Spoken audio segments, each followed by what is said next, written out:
Welcome, Mr. Wilbur Carpentero. Glad to have you in the show. Nice to be here. Yeah. Um, you once said to me that Texas is better than all other states. What makes Texas that great? The people. The people? Yeah, the people. They everywhere else I've been in the United States, it's always been soft people. I can give you one example. Okay. I went to New York not too long ago. I seen this one video on TikTok talking to some guy was walking around the street. All of a sudden he yelled out, "Hey, I'm walking here." And if you know anything about New York, you can kind of tell that's kind of how they talk, whether they like it or not. What do you mean? You never heard about, "Hey, I'm walking here"? No. Well, just all you got to know from this is that it pissed somebody off. It made them I really walk mad. in there, that's like a slang? I wouldn't say slang. It's like mocking the way they talk. Like every part of the United States has their own way of talking. Like you've been to Minnesota before. Yes. You've been to Ohio before. People Yes. definitely talk different here than up there. Oh yeah, that you mean the country southern accent? A little bit, yeah. That's what we got down here. Up there, like New York, Boston, that area about down there. Yeah. Yeah, they talk a little different than us. So he started talking about saying that he said, "I'm walking here," but he said it in their accent. And it really got this guy was really mad. It was mad. Yeah. So tell me about the Texas way of speaking, you know. Like give me an example. Way of speaking down here, I mean, it's hard to explain that. Certain vowels over here, we kind of extend them more. What do you mean? Like Vowels. Vowels. Yeah. Like you certain parts of the word you extend more. Oh. Like for example, somebody up north probably would have just said vowels. Nice, quick, and easy. Yeah. Down here we might just say it slowly, valves. Just a certain way with your accent. Plus I'm not from here. My family's not from here, but I was born and raised here. Oh. So my accent's gonna be a little half Texan, half Hispanic. I only hear the Texan accent, you know. You You hear kind of that now? embraced it. Yeah, I love it here. Glad to hear that. So, walk me through the journey of you, you know, starting your life from little kid and coming like up to now. When my mom barely came to the United States, she worked at a McDonald's. McDonald's. What year was that?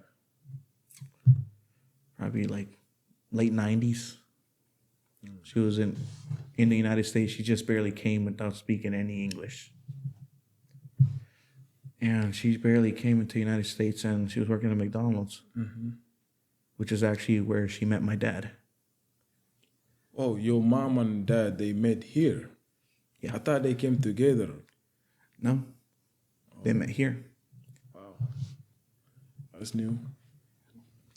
And the way they actually got together is my mom had a friend that knew my dad, and they kind of introduced them to each other. Oh. So after they got to know each other, then I happened. 2003, I was born. A couple 2003. years after they met. Yeah, my parents' situation's always been weird. They were never actually together, but it's always been weird. Like, were they like officially married though? My mom was married once, but back in her home country. She was never married to my dad. And later on, she actually had 3 more kids with the same man. So at least we all have the same dad. Oh. How many kids how many siblings you got? The ones that I grew up with, I have 3 younger ones. I'm the oldest of 4. Oh, you're the oldest. Yeah. So that's where they met. I grew up mostly in the rougher part of Houston. Grew up in a place called Sunnyside Sunnyside. and Greenspoint. Greenspoint is like the main one people know about Houston. Stay the hell away from Greenspoint. Violent place, huh? Yeah, a lot of stuff has happened there. Did you like cross the path with that kind of lifestyle, the violent? I think that's what has to do with a lot of the reasons I got in trouble when I was younger. I was influenced by that stuff. Up to what point? Like, when did you? At what age you started? Getting into that life, and what point you escaped from that? The earliest age I remember where it all started is I was around like 11 or 12, and my dad lived in the apartment complex right there. And my mom lived in a trailer. They never lived together. So I would go spend the weekends with my dad. And I think the day I realized that what real evil lives out there is when my dad sent me out to go take out the trash with the handgun. What Yeah. was it that like dangerous place like that? Yeah. Our place got broken into multiple times. Both my mom's in her trailer Yeah. and at my dad's apartment. They got broken in multiple times. I actually got to see my dad shoot somebody in front of me when I was little. I remember asking him when I was little why that gun was sitting on top of the dresser. He always just kept telling me, "Don't touch it." And that day I realized why we have that gun there. Personal protection, right? Yeah. Wow. Was your dad like in a gang, or just that place was just that violent? He was definitely involved with some bad stuff. But it wasn't in this country. It was back in his home country. Where is he from? El Salvador and Salvador. Colombia. Oh, Colombia. Mostly Colombia. So Wow. So when it comes to your dad, like, you got any like words of wisdom, like, yeah. he gave me street smarts. Be careful who you trust is one of the biggest lessons he taught me. That people can be very deceiving. Because I watched his own friend stab him in the back before. What? His own cousin, which the little story right here would be that his cousin lost his job and lost his home, and he barely came to the United States, and it all happened within the same month. He lost his apartment and he lost his home. Wow. So my dad gave him a place to live. Okay. A week later, he steals his truck. What? He gave him a home and he's started, It can be your own family. That's what he taught me. He's always told me, be careful who you trust. That's the big thing. Wow, your dad was always paranoid, right? Yeah, I don't blame him. Mixed in with the drugs and everything he went through in his life, I don't blame him. Wow. So is he like still alive? His passing happened while I was actually getting my aviation license. What year was that? Beginning of 2023, I think. It's very recent. Yeah, that month was one of the toughest months of my life. Because I remember that month, that wasn't the only thing that happened. That month, I had my father pass away. Sorry about that. At the time, I was also dating a girl. I found out she was with one of my best friends at the time. Also, I had one of my first big major repairs on the truck to do that week. Yeah, I Because remember. I blew out the rear end of my truck, the differential. Yeah. And when I found out about my dad that week, I was actually in the hospital, coughing up blood.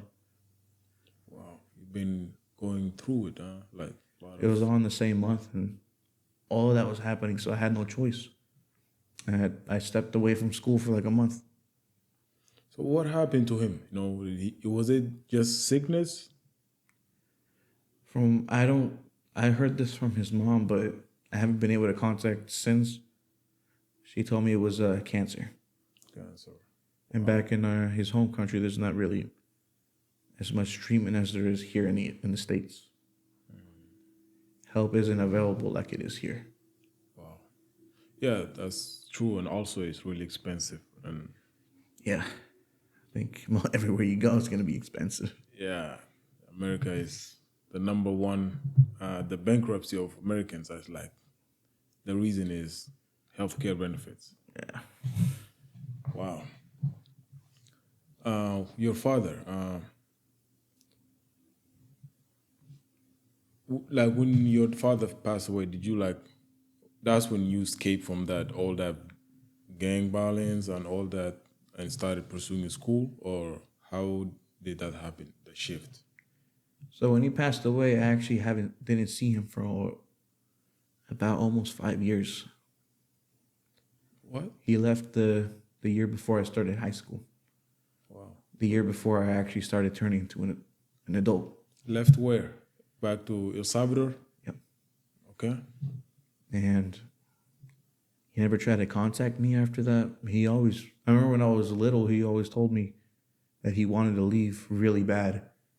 I remember the last time I saw him, he was talking about, I'm going to come back. Well, it never happened, but He passed away in El Salvador, right? Yeah. Wow. I thought he passed away here, but yeah, by the time that happened, I actually haven't seen him. I didn't see him for like about 5 years. 5 years. By the time of that, he missed all of my high school, and then he missed, my first year of AIM when I was getting my A&P license. Yeah, he missed all the important moments of your life, like. Yeah, Right. he missed some pretty big things. Got the main one that my mom always broke her heart is me getting arrested. And the first thing she mentioned is, what would your dad think? Wow. Is she like still love your dad, or is she doesn't like your dad? You know what's, if you want to hear something funny? What? So my name is Wilbur, Wilbur. Yeah. My father's middle name was Wilber. Wilber. Yeah. Right. Okay. So the reason my mom changed one letter is literally just to piss him off. That's next level. Hey. Yeah, they've never liked each other, but I didn't let it affect me too much. Mm-hmm. When I was little, it was hard to understand, but I understand it now. Wow. Yeah, but yeah, that whole thing was a joke on her side, changing one letter in my name, because he wanted me to have his name, but my mom wanted just Junior. Yeah, it was his middle name though. What's his middle name? No, his name was Wilber. His middle name. Oh. His first name was Jose. Jose. Yeah. Typical. Let's pivot into your like. Before that, what? Which one do you like admired more growing up, your mom or your dad? Definitely my mom. Oh, She was left alone with the four of us. She took care of you guys all, right? Yeah, without even knowing the language here in this country, she managed to help me grow up. She taught me a lot.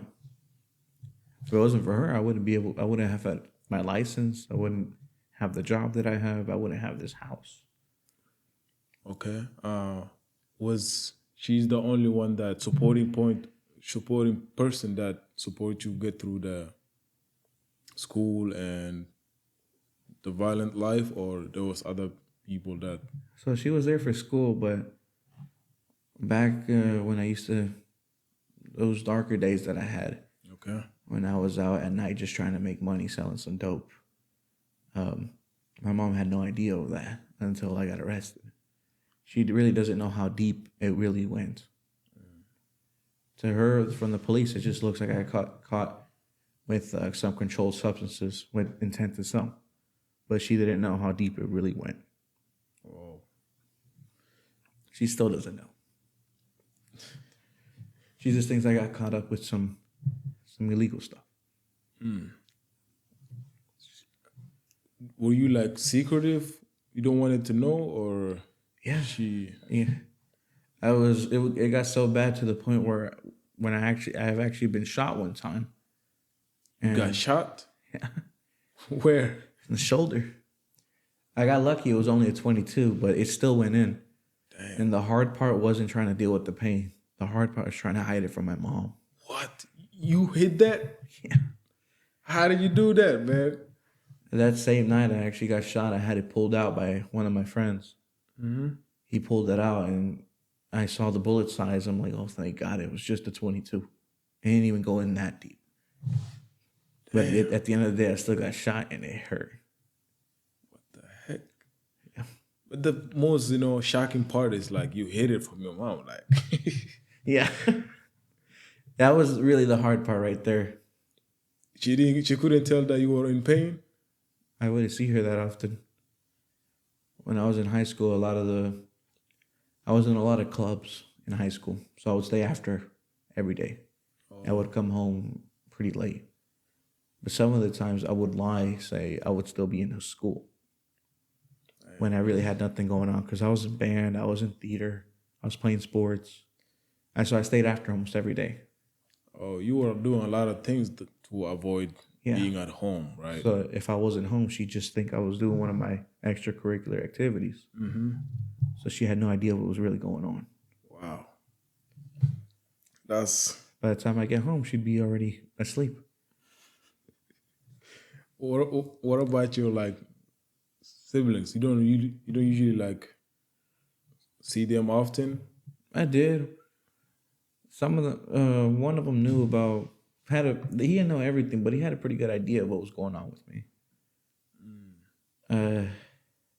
None of them ever found out about my substance abuse problems. How are they? Like, how far are they from you? The age wise though. It's pretty consecutive. I'm 21 right now. Mm-hmm. The one that comes after me is 20. 20? After that, the next one is 19. What? And then the one after that, it's a bit of a drop. It's 16. 16. Yeah, so All 20 boys? 19. Yeah. My mom always gets the joke saying whenever she sees whenever they see her with the four of us, Mm-hmm. they always make the same jokes like, "Oh, you were trying for a daughter, never got it." No, but my mom thanks God every day that she didn't get a daughter. Why? She don't want it, like, to get a daughter? The way she explained it to me is that girls are harder to raise when they're older and way easier to raise when they're little. Oh. And for boys, it's the other way around. Yeah, boys are going to be a lot harder to raise when they're little, but easier to raise when they're older. Yeah, they adapt and they understand more, right? Exactly. As far as for girls, it's going to be the other way around. Girls aren't going to be like little boys. Like, boys are going to break stuff all the time. Yeah. They're going to try to take things apart like I did. But I think girls are like very useful when it comes to like helping the mom after they grow up. I got kind of the best of both worlds there though. Growing up with a single mother, I got kind of like the daughter treatment and I got the male treatment from my mom. I helped her cook, I helped her clean. Yeah. But at the same time, anytime she had a problem with her car, I'd fix it. So I got the best of both worlds. That's the reason I know how to cook now. And I never have to call the mechanic. Wow. It's really... You grew up, really fast. I had to. I was the oldest. Wow. If I was, like... If I didn't know your real age, I would say you were like 25, just watching you, man. When I tell people about my house, Mm-hmm. they say the same thing. To be honest, I think this should be standard. It shouldn't be nothing that should be looked at any different. It should be pretty standard that a 21-year-old could do this. This should be the expectation. In my eyes, I don't really see that I did a lot. I did what was required. Yeah, it makes sense to me, but some for most, uh, people around our age, they think they're still too young. They still got a That's lot of because years ahead of them. that's what they're told. That's what they're told to believe. There's nothing holding them back. Yeah, I had plenty of obstacles growing up, and I still did it. There's some people that have more obstacles than me. They're just as capable. What drives me crazy is the people that had it way easier than the both of us growing up. yeah. I They're the think ones that usually don't end up doing anything good. yeah, you struggled a lot. I struggled a lot coming to America. Nah, It dude, I was can a only big struggle, imagine. bro. See, my parents had to do that for me. I didn't have to do that, Yeah, and I thank God every day for that. That my mom's the one that went through that for me. So that was a big advantage being born here. you bought a house too. This recently, it's a really nice house. Yeah. Before that though, let's pivot into like when you got out of school and you got into the aviation industry. To walk me through that experience and what was it like? Well, working at the job we work at right now, Yes. I heard it from one of our workers right now. He told me about the job because I had just freshly got my license, Yeah. so I was looking for work. There was nothing wrong with the job I had at the time, but that's not what I was studying for.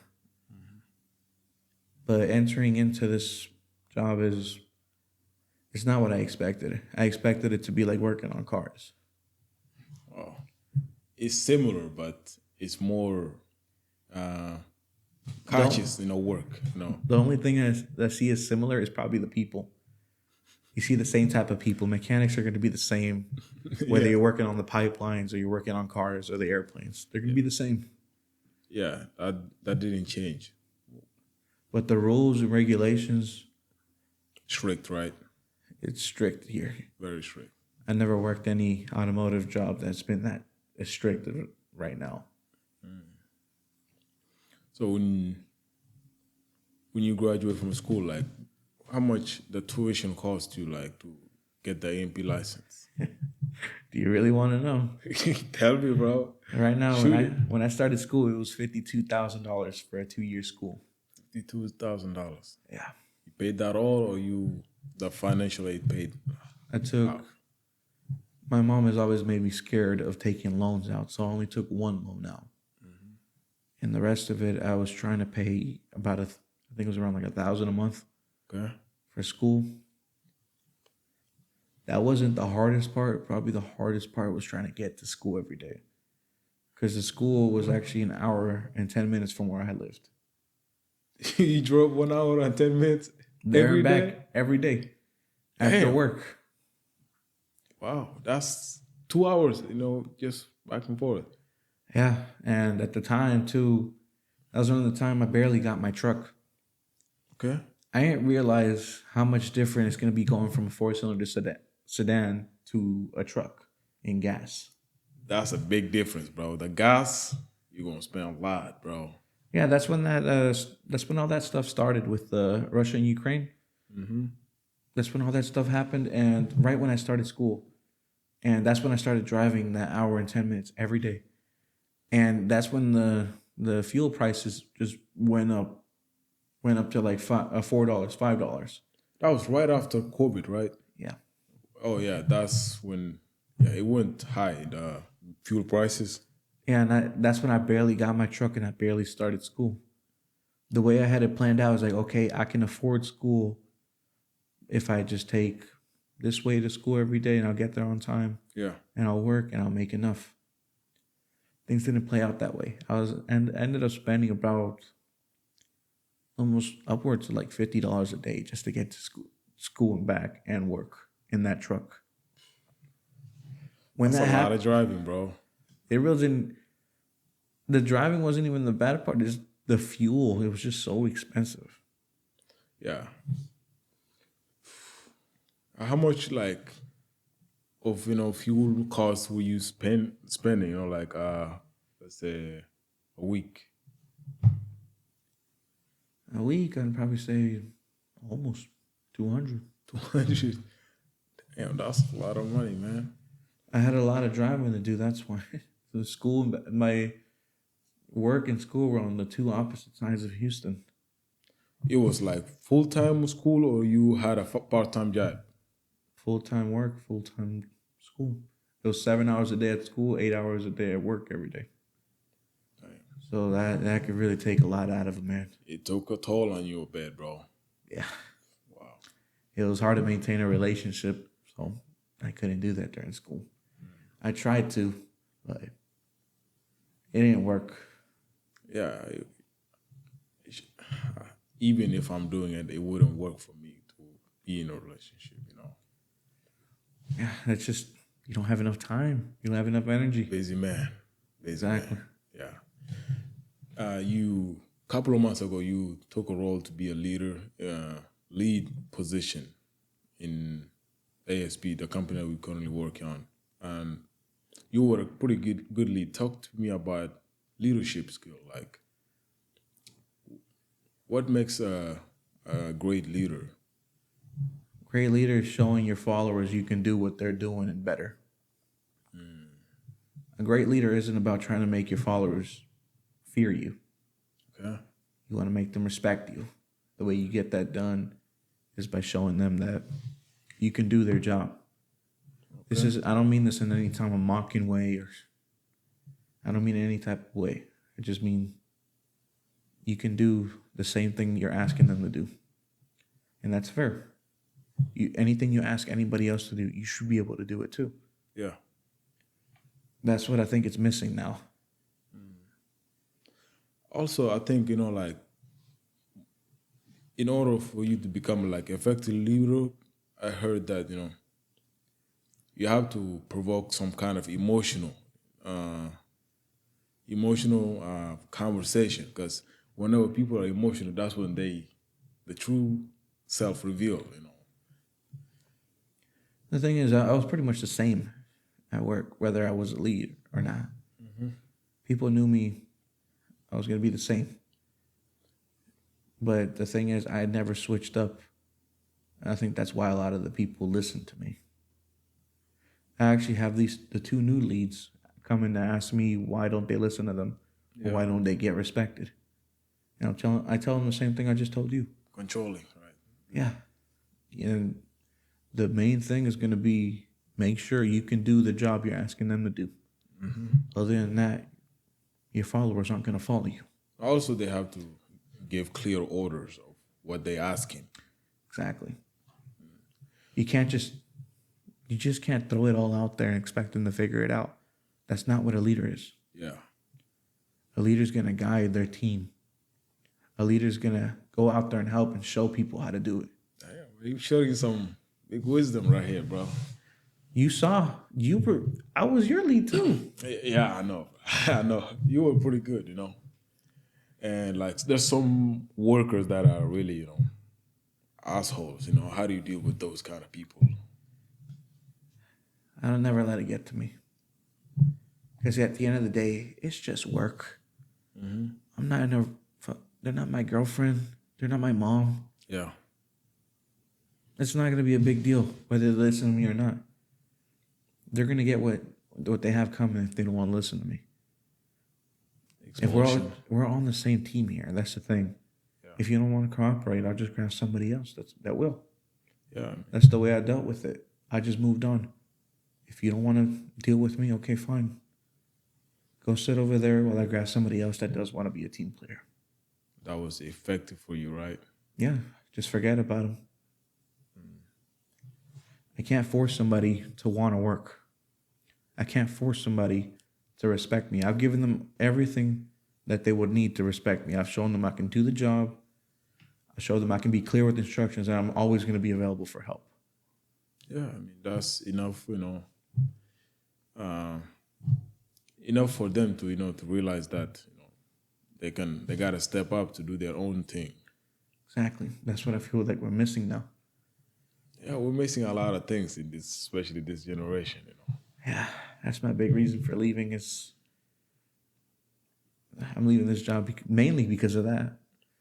Wow. Now you going to United, right? Yeah. I heard you said you want to retire there. Is that certain or Well, when I first started for my A&P license, yes? I went there. I think I was already saying the company I want to work for is United. I was already telling my mom that. I was telling all my friends that. So when I graduate, I want to have a job at United.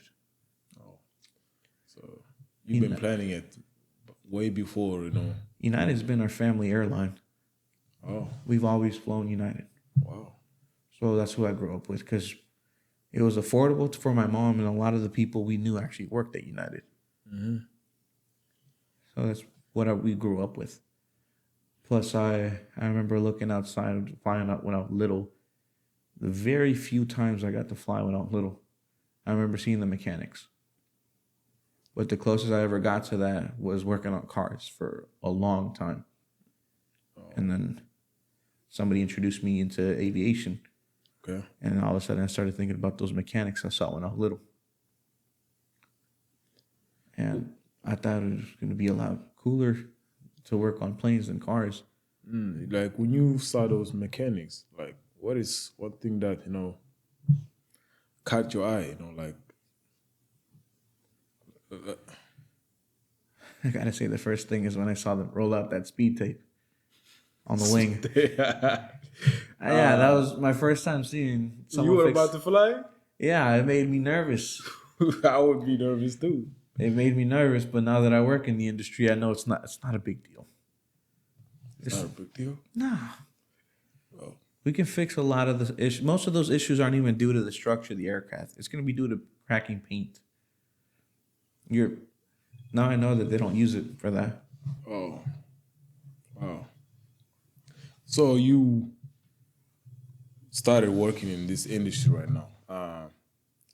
Would you, let's say I'm new and I'm trying to get into this industry, like would you recommend it to anybody or? I would. You get ready to flip your schedule upside down for everything. Why is that? Well, I got pretty lucky with the job I'm at right now. I got to pick work in morning shift. But everywhere else you're going to go work in aviation, you're going to start off working the graveyard shift. So when I go to actually work for United Airlines, I'm going to be working all night. Yeah, night shift. Yep, graveyards. You know, I've worked night shift for 10 months and I don't like one bit of it. It whenever you know like somebody's trying to call me, always in a different times and also I don't really see the suns that often and it messes up with my sleep schedule.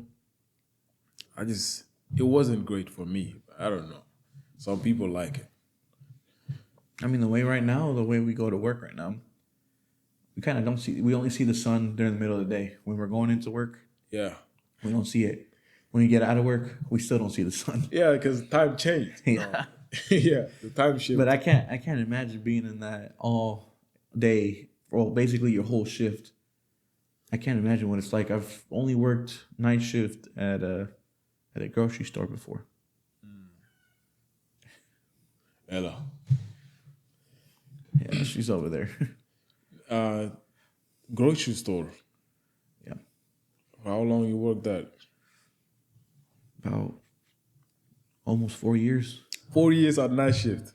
No, I only did that for I about. was like, I was required to do it because I was turning into a manager at the time there. So part of the requirement to be a manager is you have to pass through you have to work each department. And the minimum I think was 2 weeks. But when I started working the night shift with them, which I'm kind of scared of right now, it's going to happen again, is I had sleep paralysis for the first time. Switching. sleep what? Sleep paralysis. Sleep paralysis. You know what that is? Yeah. Has it ever happened to you? No. It is terrifying. I don't want it to happen to me, but you know, hopefully it wouldn't happen to you as you too, you know. Yeah, it happened on that flip, the sleep schedule flip, and Whenever I switched back to working mornings, Yeah. it happened again. Wow. So far, those are the only 2 times it's ever happened to me. Wow. So would you recommend this industry to like new starting individual? Yeah, definitely. Definitely. Just be prepared to put in the work. Oh yeah, for sure. Mostly like men are starting the industry, and men they have to step up. For Yeah. I have This industry is not for everybody though. We have a few people working with us too that just don't know that. They got it easy right now where we're at because it's not that serious. yeah, But once you go into do like line maintenance or you go into work on these new projects, a little bit more complicated projects on these aircraft, yes. there's some people that are just, I can tell, just aren't ready for it. Like for example, avionics. That's Avionics, difficult too. structural repairs. Yeah, We got some people that don't even know how to change out tires on an aircraft. yeah. I saw that during our work. Yeah. What would you say that there's ups and pros and cons to this industry? Like, what are some pros and the cons that you really notice right now? The pros are definitely going to be the pay. The pay. Definitely, that's number one. Depending on where you go work with an airline too, the benefits, Yeah. flight benefits. Definitely, that's a plus. This is actually my first job that actually offered me any type of benefits before. So I guess they got decent health care, Wow. but this is my first one. Yeah, you are in a good position for the first one. So a lot of people they could be in like worse positions. Yeah, but Uh, um, we talked about your background and why you like Texas, and we talk about leadership. How did you grow up in this aviation industry? Let's say tomorrow is not guaranteed because tomorrow is not guaranteed. Like, what is one message or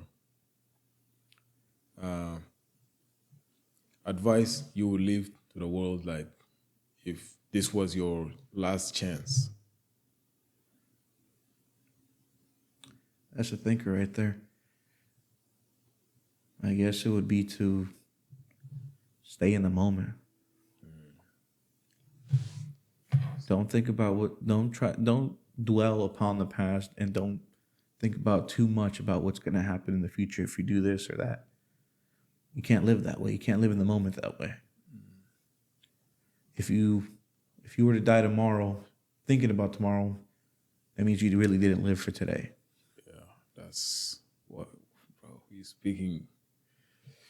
speaking facts, right? Yeah, you can't live your life worrying, or you can't live your life in regret. That's a horrible way to live.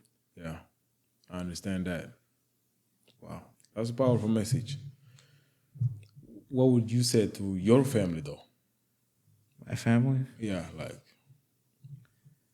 we're talking like something inspirational, or we're talking like something I want them to know before. yeah, something you want them to know.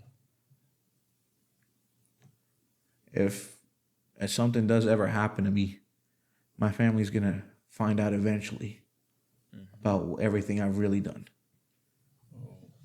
Right now, they don't know much about what I've really been involved with. But if there was a way to tell them that I never meant to hurt anybody, Yeah, that would be what I want them to know. Something ever happens to me, they're eventually gonna find out. No, there's no doubt about it. They're gonna find out. yeah. I mean, the truth always reveals itself. Yeah. So the best I can do is I can't keep hiding it from beyond the grave. I just can't. So the least I could do is let them know that wasn't really me. That was me going through some issues. Yeah, I never meant to hurt anybody, but I did. Had some.